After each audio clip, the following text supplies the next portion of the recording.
Hi everyone. Start करते हैं आज के एडिटोरियल को।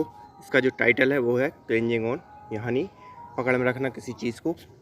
क्या पकड़ में रखना, किस चीज़ को ना छोड़ना, ये सब चीज़ें हम डिस्कस करेंगे। हाल ही में आपने हमारे दो पड़ोसी देशों के बीच में क्राइसिस देखी। पहला था श्रीलंका और दूसरा था पाकिस्तान। पाकिस्तान की जो क्राइसिस है वो भी लगभग श्रीलंका की तर्ज पर है। वो तो ये है कि कहीं ना कहीं चाइना और अमेरिका भी कहीं ना कहीं पाकिस्तान को संभाले हुए है, नहीं तो जो श्रीलंका के हालात हुए वही पाकिस्तान के भी हालात होते। खैर, ये अलग बात है। लेकिन कुछ दूसरे कारण से इमरान खान जो वर्तमान प्रधानमंत्री थे उनकी कुर्सी उन्हें छोड़नी पड़ी, उनको इस्तीफ़ा देना पड़ा, या ये कहें कि विपक्ष ने उन्हें इस्तीफ़ा देने पर मजबूर कर दिया, उन्हें कुर्सी से हटा दिया। तो इन्हीं सब चीज़ों के बारे में आज हम डिस्कस करने वाले हैं कि कैसे पूरा घटनाक्रम हुआ, कैसे इमरान खान ने अपनी कुर्सी को बचाने के लिए प्रयत्न किए, क्या क्या आरोप लगाए गए, ग्लोबल ऑर्डर पर कितने आरोप लगे। तो इन सब चीज़ों के बारे में डिस्कस करेंगे। तो स्टार्ट करते हैं आज के एडिटोरियल को। और स्टार्ट करने से पहले अगर आपने चैनल को सब्सक्राइब ना किया हो तो please hit the subscribe button and also join our Telegram channel, जहाँ पर आप इस पर्टिकुलर एडिटोरियल की PDF आप खुद भी चाहो तो अपने हिसाब से पढ़ सकते हो।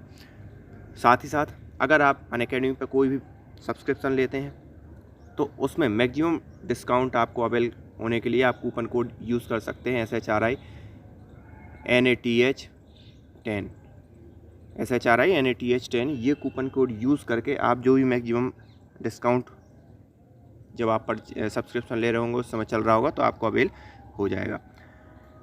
तो क्या बोल रहे हैं भाई Imran Khan show himself as the autocrat. Imran Khan ने खुद को इस प्रकार से शो किया है कि वो एक तानाशाह है।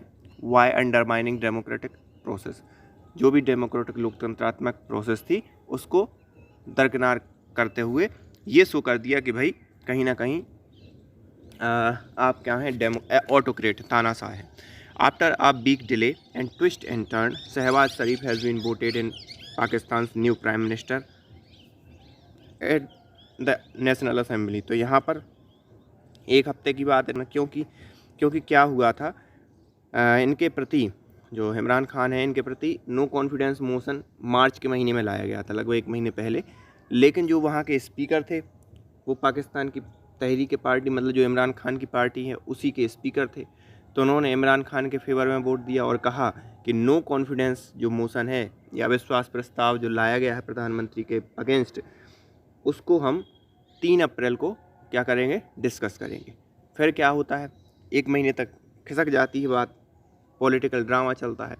तो उन्हीं सब पॉलिटिकल ड्रामा के कारण 3 अप्रैल के बाद भी कहीं ना कहीं स्पीकर ने 1 हफ्ते और डिले करवा दिया, और उस 1 हफ्ते के डिले के बाद फाइनली जो नवाज शरीफ हैं वो पाकिस्तान के नए प्राइम मिनिस्टर चुने गए पाकिस्तान की संसद के अंदर।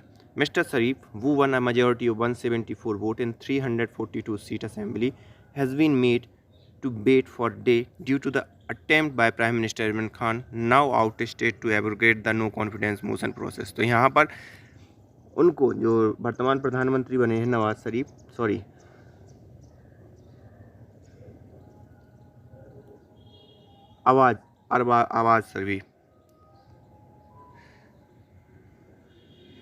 शहबाज शरीफ जो बने हैं, तो उनके लिए लास्ट टाइम भी इमरान खान ने क्या किया कि कहीं ना कहीं प्रयास किया। 1 दिन पहले भी जब उनकी ओथ, मतलब कल उन्होंने, मतलब परसों भी प्रयास किया इमरान खान ने कि जो नो कॉन्फिडेंस मोशन है वो कहीं ना कहीं क्या हो जाए, रिजेक्ट हो जाए उनके प्रति। और फिर नया नो कॉन्फिडेंस मोशन आएगा तो 1 महीने के लिए फिर एक्सटेंड हो जाएगी टाइमलाइन, तब तक इमरान खान कुछ और अपना चाल चल देते। लेकिन वो हुआ नहीं और वोटिंग हुई, जिस वोटिंग में से 342 में से 174 लोगों ने वोट किसके लिए किया, वर्तमान नए प्रधानमंत्री के पक्ष में। Now out while Mr. Sharif and the opposition led by the Pakistan Muslim League, Nawaz and Pakistan People's Party submitted no confidence motion on March 8. Debate was only scheduled on April 3rd by Asad Kaisar, the national assembly speaker from mister Khan, Pakistan Tehreek Insaf party. तो यहाँ पर PTI के जो speaker थे, अब सोचो 8 मार्च को no confidence motion की याचिका डाली गई, लेकिन उसका जो डिस्कशन है उसके लिए डेट क्या तय की गई, 3 अप्रैल, मतलब लगभग 1 महीने बाद। तो ये देखने वाली बात है In the assembly, Mr. Kesar's deputy rejected the NCM over allegation of foreign conspiracy, which was followed by the Mr. Khan resigning, asking the president to dissolve the assembly and calling for election. तो यहाँ पर अब सभा में क्या हुआ, जो mister कैसर मतलब जो स्पीकर के डिप्टी स्पीकर थे, उन्होंने क्या किया, रिजेक्ट कर दिया किस चीज़ को, एनसीएम मतलब नो कॉन्फिडेंस मोशन को रिजेक्ट कर दिया। किस बात पर रिजेक्ट कर दिया कि भाई आरोप लगाए गए कि ये कहीं ना कहीं फॉरेन षड्यंत्र है, विदेशी षड्यंत्र है, जिसके कारण इमरान खान को क्या किया जा रहा है, उनकी कुर्सी से पदच्युत किया जा रहा है।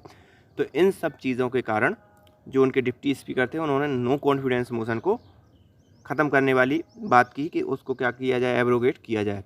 Asking the president dissolve the assembly and calling for the election, और राष्ट्रपति से ये गुजारिश की कि असेंबली भंग कर दिया जाए और नए प्रकार से चुनाव किए जाए। ये सब चीज़ें बातें रखी। The supreme court stepped in, लेकिन जब ये सब चीज़ें हो गई, आपने लास्ट में देखा कैसे इमरान खान ने असेंबली को भंग करने की कोशिश की, लेकिन फिर आया खेल के अंदर कौन, सुप्रीम कोर्ट वहाँ का, पाकिस्तान का। सुप्रीम कोर्ट स्टेप्ड इन मतलब उसने कदम रखा and at the cascading crisis and reverse the speaker section, और कास्केडिंग जो भी कास्केडिंग क्राइसिस चल रही थी, कास्केडिंग मतलब होता है कि एक के बाद एक जो घटनाक्रम चल रहा था उसकी बैंड बजाई और फिर उसके जो स्पीकर है उसका जो डिसीजन है उसको भी क्या कर दिया, रिवर्स कर दिया, मतलब असेंबली को फिर से पुनः स्थापित कर दिया। Even when the assembly was reconvened on April 9 under the strict order from the court, the speaker allowed debate on the foreign conspiracy angle to drag on or before the vote to oust Mr. Khan was finally allowed just short of midnight on Saturday। तो यहाँ पर अब जब ये चीज़ भी हो गई कि सुप्रीम कोर्ट ने ये बोल दिया कि भैया अब असेंबली भंगांग नहीं होगी, हम फिर से बना रहे हैं असेंबली, और असेंबली बन भी गई, लेकिन फिर भी जो फॉरेन कॉन्स्पिरेसी का जो एंगल है उसके लेकर जो डिस्कशन हो रही थी उसको 1 घंटे और टाला गया। Before the vote to out mister Khan was finally allow just short of midnight of Saturday, और फिर मिडनाइट ऑफ सैटरडे क्या हुआ कि अलाउ किया गया उस वोटिंग को जिसमें क्या इमरान खान को कहाँ बाहर फेंका जा रहा था। The ruling PTI seemed unwilling to give up power and even proposed its own candidate, Foreign Minister Shah Mahmood Qureshi, before resigning from the assembly masses before Mr. Sharif was elected। तो यहाँ पर जो PTI थी जिसके प्रधानमंत्री के रूप में इमरान खान कुर्सी पर बैठे हुए थे, उस पार्टी ने जब इनकी जो इमरान खान है इनके प्रति अनविलिंगनेस दिखाई दी विपक्ष के नेताओं की, तो उन्होंने अपने जो फॉरेन मिनिस्टर थे शाह महमूद कुरैशी, उनके लिए भी ये जब प्रधानमंत्री प्रोजेक्ट किया कि चलो हम इनको प्रधानमंत्री बना रहे हैं तो आप इनके लिए वोट कीजिए, क्योंकि आपको मालूम होगा कि इस नो कॉन्फिडेंस मोशन में जो PTI के खुद के जो सांसद थे उन्होंने भी PTI को वोट नहीं दिया। उसके कई कारण हैं, पर्सनली वो इमरान खान से खफा थे, तो उस सब चीज़ों के कारण भी जो PTI है उसने सोचा कि अगर शाह महमूद कुरैशी जिनकी एक अच्छी छवि है PTI के अंदर, उनको अगर प्रधानमंत्री पद के रूप में दावेदार घोषित किया जाएगा तो जो सांसद भाग गए हैं वो सांसद वापस आ जाएंगे और PTI के पक्ष में ही वोट कर देते। लेकिन ऐसा हुआ नहीं और फिर PTI को क्या होना पड़ा, पावर से अलग होना पड़ा। Mr. Khan, who continued to allege his ouster was outcome of the international regime change conspiracy, he vowed to now take his battle to the people and is likely to spend rest of the assembly tenure due to end in August 2020 in political campaign against Mr. Sharif। तो यहाँ पर mister Khan जो शुरू से ही बोलते आ रहे थे कि भैया हमारी जो कुर्सी जा रही है वो किसके कारण जा रही है, फॉरेन ताकतों के कारण जा रही है, विदेशी ताकतों के कारण जा रही है। तो अब उनका कहना है कि भैया वो लोगों की आवाज़ बनकर बने रहेंगे, 2023 के इलेक्शन तक लोगों के बीच में रहेंगे।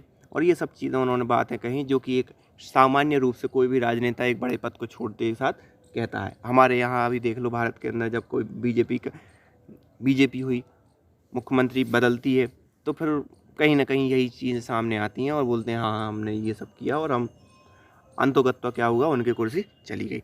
Mister Khan defeat mark the first time confidence vote has gone against the sitting prime minister.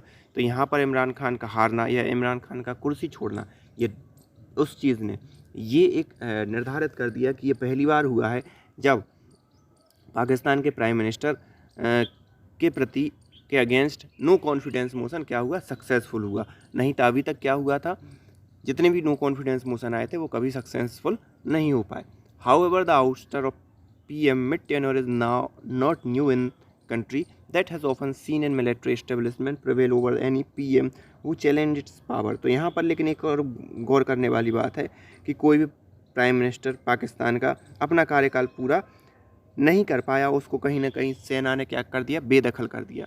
तो ये अलग बात है, इमरान खान उस कड़ी में शामिल हुए तो कोई नई बात नहीं है, ये पाकिस्तान में आम बात हो गई है कि कोई प्राइम मिनिस्टर अपना कार्यकाल पूरा नहीं कर पाता। उसके कई कारण हो सकते हैं, या तो सेना, अभी तक सेना का रोल रहता था, लेकिन ये पहली बार हुआ है कि उन्हें नो कॉन्फिडेंस मोशन के थ्रू हटा दिया गया over any challenge. In this case army took no over action but it clear that the strength between Islamabad and Rawalpindi was an important factor once the opposition decided to push mister Khan out. तो यहाँ पर सबसे पहली बात, इस बार जो military का कुछ प्रधानमंत्री को हटाने के लिए ज़्यादा रोल नहीं रहा, लेकिन फिर भी एक चीज़ है कि जो स्ट्रेन मतलब जो तनाव है इस्लामाबाद और रावलपिंडी के बीच, उसने कहीं ना कहीं एक कारक के रूप में काम किया और अपोजिशन ने ये डिसाइड किया कि इसको कहीं ना कहीं बढ़ाया जाए और मिस्टर खान को क्या किया जाए, बाहर फेंक दिया जाए। The PTI dangerous flirtation with religious fundamentalism did not help mister Khan. तो मिस्टर PTI का जो रिलीजियस फंडामेंटल वाला जो कदम था कि उससे कहीं ना कहीं ये जनता को अपनी तरफ खींच लेंगे, वो भी काम नहीं किया और उन्हें मुंह की खानी पड़ी और कुर्सी छोड़नी पड़ी। Nor could he rely on his rousing street protest to save him, especially after was unable to prove charge that his opponent acted as an agent of the US in both the assembly and in court। तो यहाँ पर ना तो उनका कोई प्रकार का किसी प्रकार का उनके जो विपक्षियों के प्रति मोबिलाइजिंग करना हो जनता का, वो काम आया। और किस आधार पर मोबिलाइज करना हुआ कि भाई US के जो एजेंट की तरह काम कर रहे हैं पूरे के पूरे सांसद, सुप्रीम कोर्ट, ये सब बोलना भी कहीं काम नहीं आया उनका और उन्हें कुर्सी छोड़नी पड़ी। There are lesson for Pakistan neighbourhood as well from outcome of mister Khan's brand of politics. यहाँ पर ये लेसन है पाकिस्तान के नेबरहुड को, पड़ोसियों के लिए, as well from outcome of mister Khan's brand of politics. तो यहाँ पर एक ब्रांड ऑफ पॉलिटिक्स, ये इसका कथन आप समझ रहे होंगे ये किस पे पॉइंटेड आउट कर रहे हैं कि कहाँ किस देश में लिखा जा रहा है, ये भारत में लिखा जा रहा है। तो किसको पॉइंट आउट कर रहे हैं ये मुझे बताने की ज़रूरत नहीं है, इसीलिए इन्हें brand of politics word use किया है और ये कहा है कि ब्रांड ऑफ पॉलिटिक्स कहीं ना कहीं इस प्रकार से भी चली जाती है या इस प्रकार से भी आपको कुर्सी छोड़नी पड़ती है आपके ब्रांड होने के बावजूद भी। लेकिन इन्हें मैं इसमें ज़्यादा अपना पॉइंट नहीं रखूँगा, लेकिन ये किस पक्ष में बोल रहे हैं ये आप सभी लोग समझदार हैं। Polarising the polity and unwillingness to work by consensus and blaming external force for the domestic problem or the hallmark of autocrat। अब यहाँ पर इन्होंने तानाशाही की परिभाषा प्रदर्शित करती, जिसमें इन्होंने कहा कि पोलराइजिंग द पॉलिसी, जो व्यवस्था है उसको क्या कर दो, पोलराइज कर दो।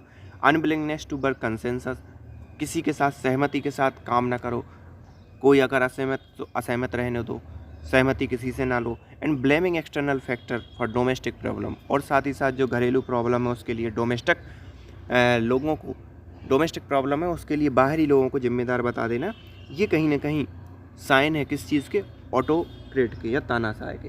किस पे पॉइंट आउट कर रहे हैं ये मुझे बताने की ज़रूरत नहीं है। Not Democrat who need to offer their people something more substantial than demography in the long run। तो यहाँ पर उस डेमोक्रेट के नहीं जिसके लिए आवश्यकता है कि पीपल को ऑफर करे। तो ये क्या है ना, उसके साइन नहीं है जो कि एक लोकतंत्रात्मक व्यवस्था पर विश्वास करता है और जो अपने लोगों के लिए एक लोकतंत्र से भी ज़्यादा बहुत कुछ देने के लिए, एक बहुत सब्सटेंशियल महत्वपूर्ण चीज़ देने के लिए उत्साहित है। ये उसके लक्षण नहीं है, बल्कि एक ऑटोक्रेट के लक्षण है। तो यहाँ पर कहाँ से चीज़ें लेके यहाँ कहाँ पॉइंट आउट किया ये आप सभी लोग बखूबी समझ गए होंगे। तो आई होप आपको ये एडिटोरियल समझ में आया होगा। So thank you for this editorial.